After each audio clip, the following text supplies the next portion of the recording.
Cuando evaluamos las siguientes expresiones, mirando este primer ejemplo podemos pensar en estas dos formas. Podemos pensar en esto como un 5 negativo, pero también podríamos pensar en esto como lo opuesto al 5 positivo que, por supuesto, sigue siendo solo 5 negativo.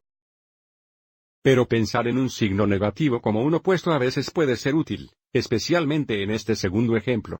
Una vez más, podemos pensar en esto como negativo 3 negativo, pero también podríamos pensar en esto como lo opuesto a negativo 3. Bueno, lo opuesto a negativo 3 sería positivo 3, entonces negativo 3 es positivo 3. En este punto, lo que notaremos es que si hay un número par de negativos, el resultado será positivo. Y si hay un número impar de negativos,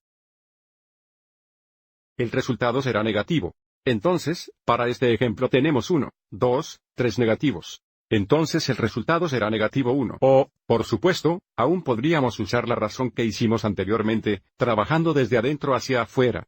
Esto sería lo opuesto a negativo 1, que sería positivo 1. Y luego tenemos el opuesto de positivo 1, que sería negativo 1. Pero como hay más y más negativos, el atajo es muy útil.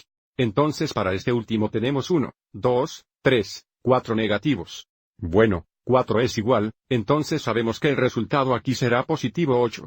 Espero que hayas encontrado esto útil.